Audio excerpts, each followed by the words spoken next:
오늘 우리에게 주시는 하나님의 말씀 창세기 50장 22절에서 26절까지의 말씀을 함께 찾으셔서 봉독하도록 하겠습니다.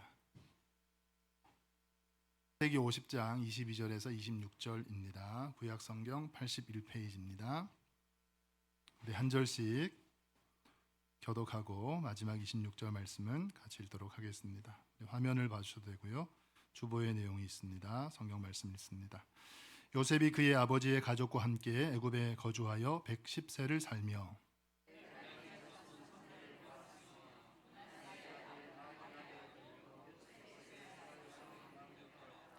요셉이 그의 형제들에게 이르되 나는 죽을 것이나 하나님이 당신들을 돌보시고 당신들을 이 땅에서 인도하여 내사 아브라함과 이삭과 야곱에게 맹세하신 땅에 이르게 하시리라 하고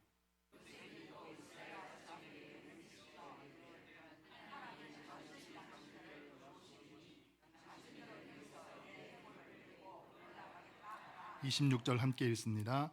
요셉이 110세의 죽음에 그들이 그의 몸에 향 재료를 넣고 애굽에서 입관하였더라. 아멘. 오늘은 꿈 너머의 꿈, 죽음도 가둘 수 없는 소망이라는 제목으로 하나님의 말씀을 증거하도록 하겠습니다. 위대한 믿음의 사람 요셉은 어떤 어려움 가운데 처한다 할지라도 꿈을 꾸는 인생이 어떻게 되는지, 그리고 꿈을 품은 인생은 어떻게 살아가야 하는지를 잘 보여주는 대표적인 인물이라고 할 수 있습니다. 이런 점에서 볼 때 요셉의 인생에 있어서 가장 위대한 모습, 그의 인생 가운데 결정적인 모습을 꼽으라고 한다면 그가 노예의 신분 그리고 죄수의 신분에서 애굽의 총리 자리까지 오르게 되는 인생 역전의 서사가 단연 압도적으로 많이 회자되지만, 그러나 그것보다 훨씬 더 중요한 가장 귀한 장면은 오늘 본문의 말씀, 그가 임종을 맞이하는 순간, 즉 죽음의 자리에서, 그리고 110세의 자신의 호흡은 멈추었지만 죽음 이후에도 자기 백성들에게 꿈과 희망을 준 것이 제일 위대한 장면이라고 생각합니다. 임종의 자리, 죽음의 자리에서도 뿐만 아니라 죽음 이후에도 주변 많은 사람들에게 꿈과 희망을 전해주는 모습, 인생에서 총리 자리까지 오르게 되는 세상에서의 성공도 귀하지만 그것보다 더 위대한 장면이라고 말씀드릴 수 있습니다. 사랑하는 성도님, 살면서 우리는 가진 것이 아무것도 없다고 어쩌면 좌절할 수 있습니다. 내가 지금 처한 상황이 너무나 암울하다고 또 절망할 수도 있습니다. 그러나 좌절과 절망으로 끝나버리는 인생이 아니라 오늘을 살면서 내일을 위해, 그리고 절망 가운데 있으면서 희망을 말하고 포기의 아픔 가운데 도전하는 용기를 줄 수 있는 인생이 참으로 의미 있고 멋진 인생, 진정한 믿음의 삶이라고 저는 확신합니다. 우리 사랑하는 성도님, 그래서 오늘도 예배의 자리에 참 잘 나오셨습니다. 오늘도 우리 예배 드리시는 성도님 한 분 한 분, 오늘도 주시는 말씀을 통해서 다시 용기를 얻으시기를 바라고, 다 꿈을 붙잡으시는 인생, 꿈을 품은 인생으로 살아가시는 귀한 복을 누리시기를 예수님의 이름으로 축복합니다. 자, 오늘 본문 말씀에 나오는 요셉은 그렇다면 과연 어떤 삶을 살았기에 자신의 꿈을 포기하지 않고 고난과 절망을 헤치며 의미 있는 인생을 살 수 있었을까요? 뿐만 아니라 심지어 그의 죽음의 자리, 그리고 죽음 이후를 통해서도 어떻게 꿈과 희망을 주변에게 전할 수 있었는지 오늘 주시는 말씀을 살펴보면서 함께 은혜를 나누도록 하겠습니다. 첫 번째는 하나님의 약속을 믿어야 합니다. 한번 따라해 주시면 감사하겠습니다. 하나님의 약속 감사합니다. 하나님의 약속을 믿어야 되는 것이죠.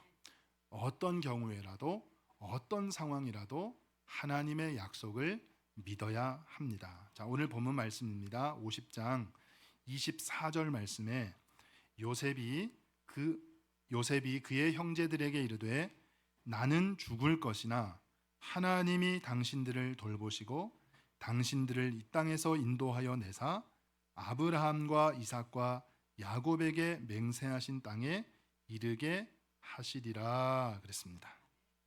자, 요셉이 지금 하고 있는 말 가운데 그의 형제들에게 이르되 그랬습니다. 지금 이제 요셉이 말하고 있는 중에 언급된 인물들이 있는데요. 그 가운데 특별히 아브라함과 이삭과 그리고 또 한 분 있습니다. 야곱이 언급이 되었습니다. 아브라함과 이삭과 야곱. 하나님이 그들에게 하셨던 약속을 다시 한번 상기하는 것. 동시에 그 약속을 반드시 지키시는 하나님이시라는 것을 확신한다는 표현입니다. 하나님이 하신 약속을 다시 기억하면서 하나님은 반드시 그 약속을 지키시는 분이다. 그걸 확신한다는 표현으로 지금 이 말씀을 하는 것이죠. 일찍이 하나님께서 아브라함에게 하신 약속이 있습니다. 창세기 15장 16절 말씀을 한번 보겠습니다. 이렇게 말씀합니다. 내 자손은 4대 만에 이 땅으로 돌아오리니 이는 아모리 족속의 죄악이 아직 가득 차지 아니함이니라 하시더니 아멘. 요셉이 자기는 이제 여기서 죽을 것이지만 이후에도 이미 하신 이 하나님의 약속, 하나님의 이 약속이 이 백성들 사이에서 반드시 이루어지는 것을 믿는다 하는 표현으로 지금 24절에 말씀을 하는 거예요. 나는 여기서 죽지만 나는 이제 죽을 것이나 하나님은 끝까지 약속하신 것을 이루실 것입니다.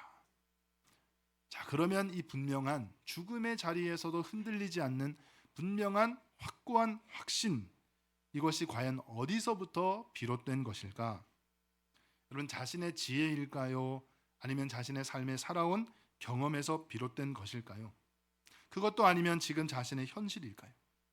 다 포함될 수도 있습니다. 왜냐하면 자신의 지나온 경험과 즉 과거 그리고 지금 현실 모든 삶의 순간순간마다 요셉은 누구보다도 하나님의 인도하심과 하나님의 은혜를 경험한 인물이기 때문에 그것을 근거로 해서 하는 말일 수도 있습니다만, 그러나 지금 이 자리에서 하는 고백은 자신의 지나온 경험과 그 과거와 현실 모든 것이 하나님의 약속에 의해 만들어진 것을 경험한 사람이기 때문에 그것을 이미 뛰어넘는 거예요. 그 모든 과거의 경험과 현실, 이 모든 환경을 뛰어넘어서 이 모든 것을 가능하게 하시는 하나님을 분명하게 믿었다는 거예요.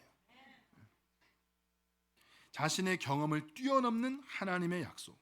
자, 히브리서 11장의 말씀에 보면 우리 성도님들 아시는 대로 믿음의 거성들이 열거가 되고 있습니다. 자, 수많은 믿음의 거목들, 거성들이 나오는데요. 그 중에 요셉에 대해서 이렇게 말씀을 합니다. 믿음으로 요셉은 임종시에 이스라엘 자손들이 떠날 것을 말하고 또 자기 뼈를 위하여 명하였다 그랬습니다. 모든 행동과 그리고 지금 이 말은 하나님의 약속을 믿는 뭐에서 비롯되었다고요? 믿음에서 나왔다 하는 것입니다. 믿음에서 나왔다. 자, 오늘도 본문 말씀 25절 상반절에 한번 보십시오. 상반절에 요셉이 또 이스라엘 자손에게 맹세시켜 이르기를 그랬습니다. 이스라엘 자손에게 맹세시켜 이르기를. 이스라엘 백성들에게 자신의 유고를 가지고 나가달라고 부탁하며 맹세시켰다 그랬는데요. 이거는 필연이라는 거예요. 필연적으로 그게 반드시 이루어진다는 표현이에요. 그래서 단순히 내 유고를 꼭 가지고 나가달라고 애원하는 게 아니에요. 불안하니까, 염려가 되니까 다시 한번 걱정하는 마음에서 내 유골을 꼭 가지고 나가죠. 제발 잊어버리면 안 돼. 그런 의미로 말하는 게 아니라는 거예요. 필연적으로 이루어진다는 겁니다. 이스라엘 백성들이 필연적으로 그렇게 한다는 것입니다.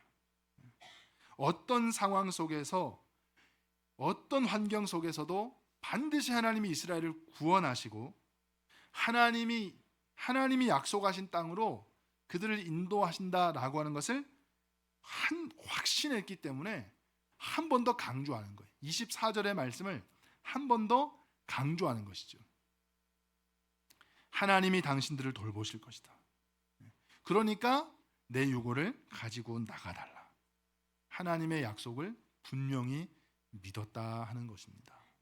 사랑하는 성도님, 오늘날 우리의 환경도 마찬가지로 많이 어렵습니다. 나 자신을 보면 연약하기 그지없습니다. 나만 바라보면 여전히 절망할 수밖에 없습니다. 아무리 앞을 내다봐도 헤쳐나갈 길이 그저 막막하기만 합니다. 그러나 우리에게도 이 모든 것을 가능하게 하시는 하나님의 약속이 분명히 있다는 사실을 꼭 믿으시기를 바랍니다. 우리에게도 분명한 하나님의 약속, 반드시 이루실 하나님의 약속이 있기 때문에 우리도 갈 수 없는 길을 갑니다. 이 약속 때문에 도저히 할 수 없는 그 일을 해냅니다. 그리고 이 약속 때문에 도저히 낼 수 없는 용기를 내서 다시 시작하는 것입니다. 하나님의 약속, 이 약속을 믿을 때 우리는 죽음 가운데서도 희망을 선포하고 희망을 선물로 줄 수 있음을 믿습니다. 우리 모두 하나님의 약속을 붙잡을 수 있기를, 그리하여 우리의 미래 언제나 희망을 노래하는 저와 여러분들 되기를 예수님의 이름으로 축원드립니다. 자, 두 번째는요, 매사에 하나님을 인정해야 합니다. 매사에 하나님을 인정하는 것. 자, 요셉은요, 항상 하나님을 인정하고 또 높이고 드러내는 삶을 살았던 인물입니다. 매일 매순간 겪는 매사에 하나님께서 하시는 일 가운데 하나님이 하시는 일을, 즉 다시 말씀드려서 자기의 삶에 일어나는 모든 일을 한 번도 세상의 다른 어떤 것이, 세상에 그 무엇이 했다라고 말한 적이 한 번도 없습니다. 한 번도 그렇게 생각한 적도 없고 말한 적도 없습니다.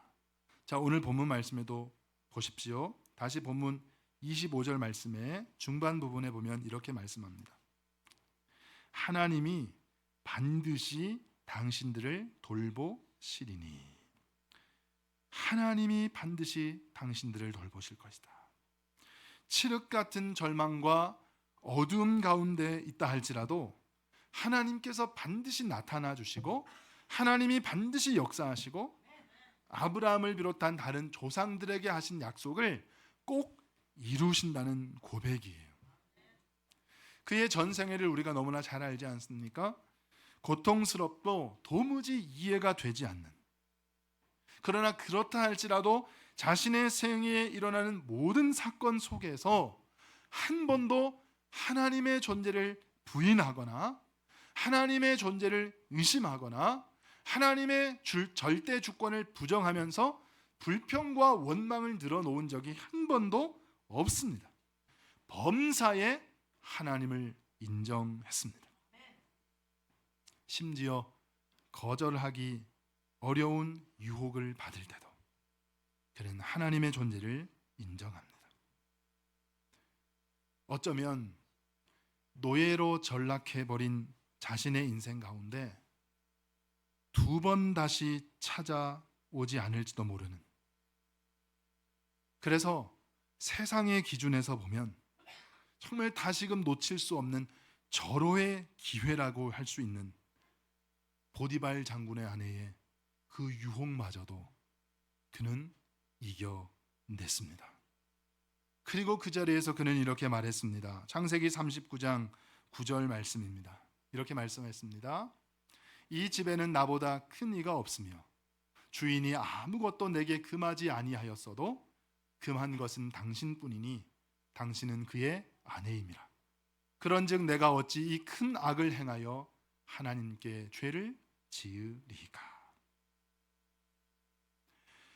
억울한 누명을 쓰고 감옥에 잡혀갔을 때 애굽 바로의 술 맡은 관원장과 떡 굽는 관원장, 이 두 사람이 꿈을 꾸고 난 이후에 불안과 극심한 두려움에 사로잡혀 있을 때 요셉이 그의 꿈을 해석해 주면서 또 이렇게 말합니다. 창세기 40장 8절 말씀입니다. 중반 두 번째 줄 보십시오. 요셉이 그들에게 이르되, 해석은 누구에게 있다고요? 하나님께 있다고.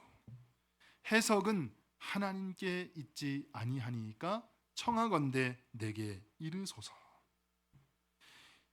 그들이 꿈을 해석할 방법이 없어서, 바로도 마찬가지였습니다. 그 꿈을 도무지 해석할 방법이 없어서 요셉을 불렀습니다. 심지어 애굽의 왕 바로 앞에서도 동일하게 하나님의 존재를 인정하고 하나님이 행하신 일을 고백합니다. 그 내용이 창세기 41장 16절 25절 말씀입니다. 또 보겠습니다. 창세기 41장 16절 그리고 25절. 자, 이렇게 말씀했습니다. 요셉이 바로에게 대답하여 이르되, 내가 아니라 하나님께서 바로에게 편안한 대답을 하시듯. 자기가 아니라 누가요? 하나님께서. 그리고 또 얘기했습니다. 요셉이 바로에게 아뢰되, 바로의 꿈은 하나라. 하나님이 그가 하실 일을 바로에게 보이심이니이다. 그랬습니다. 누가요? 하나님이. 뿐만 아닙니다, 여러분. 자신을 그토록 미워했던, 그래서 자신을 팔아넘겼던 형들, 정말 형들이라고 생각하고 싶지도 않을 그 형들을 용서할 수 있었던 비결도 하나님께서 모든 것을 인도해 가신다는 하나님의 절대 주권, 하나님의 섭리에 대한 신뢰와 믿음에서 그렇게 할 수 있었던 거예요. 자신들이 만난 애굽의 총리가 사실은 자신들이 그토록 죽이고 싶도록 미워하고 그래서 끊임없이 괴롭혔고 결국은 팔아버렸던 자신들의 친동생이었다는 것을 알게 된 형들이 어떻게 됐습니까? 극도의 공포감에 시달렸습니다. 누가 봐도 복수가 당연하다고 생각되는, 복수해도 이상하지 않을 이런 상황 가운데 정반대로 요셉은 형들을 어떻게 했습니까? 환대했습니다. 어떻게 그렇게 할 수 있었을까? 자신의 모든 순간, 자기 인생의 의미를 하나님을 통해서 해석하는 틀을 가지고 있었기 때문에, 자기가 살아가는 모든 삶, 일어나는 모든 일을 하나님의 관점에서 해석하는 거예요. 하나님의 눈으로 보는 틀을 가지고 있었기 때문입니다. 창세기 45장 8절 말씀입니다. 이렇게 고백했습니다. 그런즉 나를 이리로 보낸 이는 당신들이 아니요 하나님이시라. 또 하나님을 고백합니다. 하나님이 나를 바로에게 아버지로 삼으시고 그 온 집의 주로 삼으시며 애굽 온 땅의 통치자로 삼으셨나이다. 오늘 본문 말씀도 마찬가지예요. 본문 말씀 바로 앞에 나오는 이제 이 창세기 50장 내용은 그 아버지가 이제 야곱이 죽음으로써 야곱을 장례하는 것으로 시작하지 않습니까? 아버지 야곱이 돌아가시고 난 뒤에 형들이 어떻게 됐을까요? 또 한 번 극도의 공포, 불안에 시달렸어요. 이제 아버지가 돌아가셨으니까. 어쩌면 지금까지 아버지가 살아계셨기 때문에 요셉이 아버지 때문이라도 우리에게 해코지 못했을 수도 있는데, 이제 아버지가 돌아가셨으니까 또 우리에게 보복하면 어떡하나, 또 한 번 두려움에 떤 거예요. 그걸 안 요셉이 뭐라고 얘기합니까? 거기 19절 말씀해 보십시오. 오늘 본문 앞절에 보면, 내가 하나님을 대신하겠습니까? 형님들 두려워하지 마십시오. 내가 어떻게 하나님을 대신하겠습니까? 이 순간 또한 하나님께서 행하신 거라는 겁니다. 하나님의 주권 가운데 있는 순간이라는 것입니다. 하나님의 절대 주권에 대한 철저한 신뢰, 이것이 아니면 도저히 이런 해석을 할 수가 없고, 이렇게 일관되게 그렇게 형들을 대할 수 없고, 이런 해석을 할 수 없었다면 그렇게 용서할 수도 없었을 거예요. 이런 삶의 해석 체계를 철저하게 하나님의 관점에서 하나님의 눈으로 보는 이 자세를 가진 요셉은 그의 인생의 마지막에도 분명히 하나님의 절대 주권을 신뢰하며 선포합니다. 하나님은 언약하신 대로 그대로 행하실 것이며, 자신은 이제 죽지만 이 백성을 향한 하나님의 소망과 기대는 반드시 이루어질 것을 믿었습니다. 이러한 믿음, 확고한 믿음 아래서 자신의 유고를 가지고 나가달라고 부탁하는 것이죠. 사랑하는 성도님, 용서란 과거를 과거로 흘려보내는 일입니다. 과거의 상처와 아픔이 더 이상 현재의 삶을 붙잡고 흔들지 못하도록 끊어내는 것, 그것이 바로 용서입니다. 과거에 묶여있는 사람은 미래를 바라보기 어렵습니다. 그의 관심도 대화도 생각도 늘 자신이 겪었던 과거의 상처와 아픔 그 주변을 맴돌기 때문입니다. 그래서 앞으로 나아가기보다 계속 뒤를 돌아보며 살아가게 되는 것. 그러나 하나님의 주권과 섭리를 믿게 되면 삶을 바라보는 시선이 달라지게 됩니다. 왜 이런 일이 나에게 일어났을까? 왜 하필이면 나에게? 이런 질문 대신에 이 일 가운데서도 하나님이 일하고 계시는구나. 하나님께서 내 인생의 모든 순간을 알고 계셨고 그것마저도 하나님의 손안에 있었음을 인정하게 될 때, 과거는, 현재의 고통은 더 이상 나를 붙잡지 못합니다. 과거는 과거의 자리로 물러가고 우리는 다시 앞으로 나아갈 수 있게 되는 것. 그래서 사랑하는 성도님, 하나님의 주권을 매일 매 순간 매사에 인정하는 사람만이 진정한 미래를 말할 수 있습니다. 왜냐하면 우리 스스로는 미래를 만들어낼 능력이 도저히 없기 때문입니다. 죄로 인해 인간에게 주어진 결말은 항상 뭐였습니까? 죽음과 절망뿐이었어요. 또한 이 세상에 속한 모든 것도 영원하지 않습니다. 결국은 다 썩어지고 사라지고 말 것들에 불과한 것이죠. 그래서 우리의 소망은 이 세상에 있지 않고 어디에 있습니까? 하늘에 있는 거예요. 하나님께 소망이 있는 것이죠. 우리의 미래도 하나님께 달려 있습니다. 선하신 우리 하나님, 역사를 다스리시고 우리의 생사 화복을 주관하시는 하나님을 믿고 하나님만 의지할 때 우리는 비로소 참된 소망을 갖게 됩니다. 과거에 더 이상 붙들려 사는 사람이 아니라 하나님께 미래를 맡기고 살아가는 성도님들, 우리 모두가 되기를 간절히 바랍니다. 두려움이 아니라 소망으로 미래를 말할 수 있도록 하나님께서 우리의 모든 순간 미래와 영원까지 붙들고 계심을 믿는 저와 여러분들 되기를 주님의 이름으로 축원드립니다. 마지막 세 번째, 하나님의 인도하심을 바라보아야 합니다. 하나님의 인도하심. 우리 성도님들 잘 아시는 대로 요셉은 꿈꾸는 사람이었습니다. 항상 꿈을 꾸며 살았습니다. 그의 꿈이 그의 삶을 인도해 갔다고 해도 과언이 아닙니다. 그 꿈 때문에 고난을 이겨낼 수 있었고 칠흑 같은 어둠의 현실 가운데서도 빛과 소망을 볼 수 있었습니다. 애굽의 노예로 팔려갔을 때도 그는 꿈을 꾸었습니다. 해와 달과 11개의 별이 자기를 향해 절을 하고 자신이 존귀하게 되는 것을 기억했습니다. 요셉의 꿈은 절대 허상이 아니었습니다. 요셉의 꿈은 소망이었고 아직 이루어지지 않은 현실이었습니다. 그는 꿈대로 살았고 그의 꿈은 다 이루어졌기 때문입니다. 그 꿈이 요셉의 삶을 이끌어 준 것이죠. 절대 환경이 그를 끈 것이 아니었고 다른 사람이 그의 인생을 이끈 것이 아니었습니다. 요셉의 신념, 그가 가지고 있는 지식, 그의 인생을 절대 이끌지 않았습니다.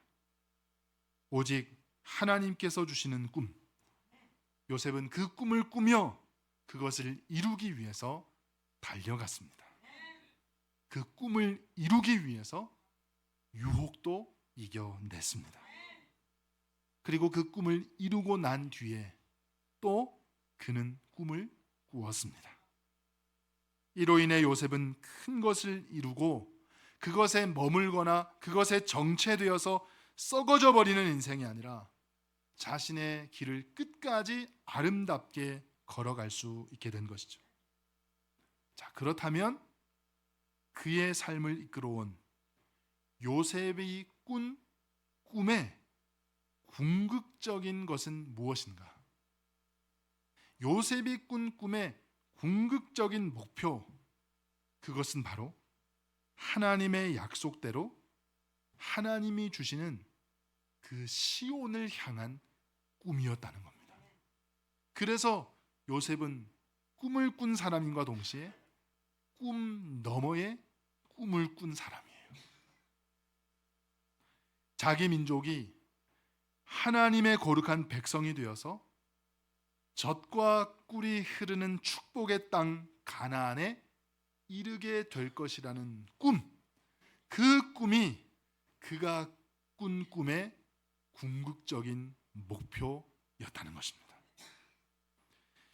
요셉의 꿈이 그저 지금 내가 당하고 있는 고난이 빨리 지나갔으면 좋겠다, 나는 그저 이 땅에서 편한 삶을 살면 좋겠다, 그것뿐이었다면 애굽의 총리 대신이라는 세상적인 승리는 그것은 축복이 아니라 오히려 저주의 시작이 되었을 거예요. 왜 그랬을까요? 그것으로 비롯 말미암아 이제 형제들 사이에서 피바람이 불 거예요. 그걸 복수하는 것부터 시작했을 거예요. 그 권세를 자신만 누리는 것으로 끝나버렸을 거예요. 그래서 그가 애굽의 총리가 되는 꿈, 세상적인 승리로 끝나는 꿈이었다면, 그것이 요셉이 꾼 꿈의 절정이었다라고 한다면, 그래서 그 인생의 총리가 되는 것이 그의 인생의 하이라이트였다면 그의 믿음의 생명력은 거기서 끝나 버렸을 거예요. 흔히들 아이들 동화에 나오는 그런 것 있잖아요. 잘 먹고 잘 살았다, 오래오래 행복하게 살았다. 그것 이상의 결론은 없었을 거예요. 그러나 요셉은 이제 죽었습니다. 그의 몸은 관 속에 들어갔지만 그의 꿈은 관 속에 갇혀 있을 수 없었습니다. 그의 꿈은 계속 살아 있었습니다. 멍들고 절망 속에 있는 이스라엘 백성들에게 하나님의 소망을 노래하게 한 것입니다. 왜 그럴까요? 요셉의 꾼 꿈은 꿈 너머의 꿈이었기 때문에. 출애굽기 13장 18절과 19절 말씀 함께 보겠습니다. 그러므로 하나님이 홍해의 광야 길로 돌려 백성을 인도하시며 이스라엘 자손이 애굽 땅에서 대열을 지어 나올 때에 모세가 요셉의 유고를 가졌으니 이는 요셉이 이스라엘 자손으로 단단히 맹세하게 하여 이르기를 하나님이 반드시 너희를 찾아오시리니 너희는 내 유고를 여기서 가지고 나가라 하였음이더라. 아멘. 이스라엘 백성들이 출애굽하는 날 애굽 사람들은 이상한 장면을 목격했을 것입니다. 이미 죽은 지 오래된 요셉의 유고를 메고 가는 이스라엘 사람들의 모습, 그 광경은 가히 이상한 장면이었을 거예요. 여러분 상상해 보십시오. 애굽 사람들이 뭐라고 생각했을까요? 요셉은 자신이 영광을 받고 높임을 받고 성공했던 노예 출신으로, 이방 민족 출신으로 이 땅에서 성공한 총리로서 그저 이 땅에서의 삶을 누리고 이 땅에서의 삶에만 목적을 둔 사람인 줄 알았는데 그것이 아니었구나. 바로 하나님께서 주신 가나안 땅을 꿈꾸며 살았던 사람이었구나. 그렇게 생각하지 않았겠습니까? 사랑하는 성도님, 오늘 세상에 믿지 않는 사람들이 우리가 살아가는 모습을 보면서 우리의 꿈이 어디에 있다고 말할 것 같습니까? 우리가 하는 말과 우리가 하는 행동과 우리가 돈을 쓰는 모습, 우리의 시간을 사용하는 모습, 그리고 어떠한 어려움을 만났을 때 반응하는 태도를 보면서 우리 주변 사람들은, 믿지 않는 세상 사람들은 우리의 꿈을 읽어낼 겁니다. 그분의 꿈이 무엇인가를 반드시 읽어낼 겁니다. 만약 사람들이 여러분 우리의 모습을, 내 모습을 보면서 역시 저분은 돈이 전부인 사람이구나. 역시 저 사람은 이 땅에서의 성공과 안정된 삶을, 그것만이 큰 목표였구나. 저분은 이 땅에서 그저 잘 먹고 잘 사는 것만 바라봤던 사람이었구나. 그렇게 말한다면 우리의 인생이 얼마나 부끄럽겠습니까? 반대로 우리 주변의 이웃들이, 세상 믿지 않는 사람들이 나를 바라볼 때 저분은 역시 세상 것만 붙들고 사는 사람이 아니었구나. 저분에게는 하나님이 주신 큰 소망이 있는 삶이었구나. 저분은 하나님 나라를 바라보며 사는 삶이었구나. 그렇게 말해준다면, 그렇게 인정하는 삶이었다면 우리의 마지막이 얼마나 아름답겠습니까?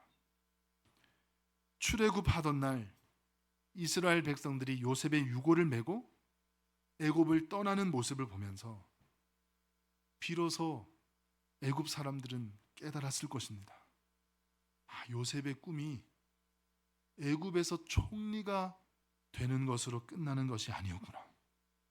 애굽에서 그가 누린 영광이 그의 인생의 최종 목적지가 아니었구나. 그는 하나님이 약속하신 그 축복의 땅을 바라보며 살았구나.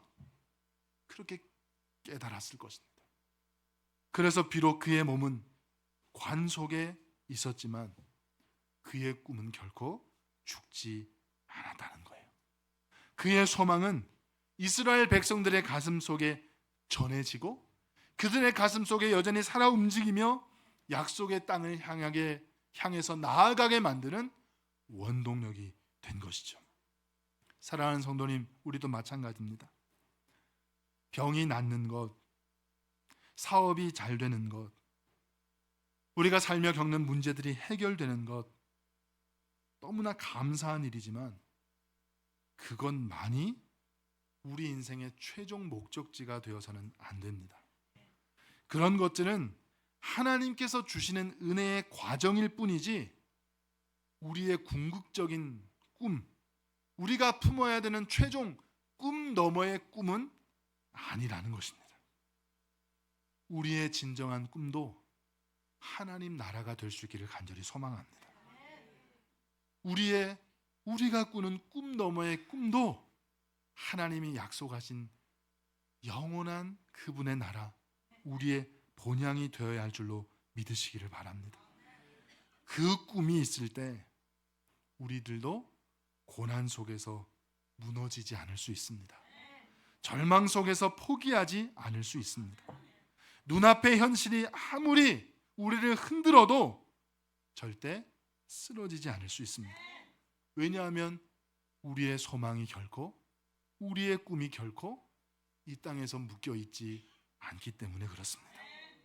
오늘 요셉과 같이 죽음 앞에서도 소망을 이야기할 수 있는 사람, 심지어 죽음 이후에도 희망을 이야기할 수 있는 사람, 절망 가운데 있는 이들에게 그 소망과 희망을 전할 수 있는 사람, 자신의 삶이 끝난 이후에도 믿음의 유산을 남길 수 있는 사람, 바로 그런 사람이 하나님께서 기뻐하시는 사람인 줄로 믿습니다.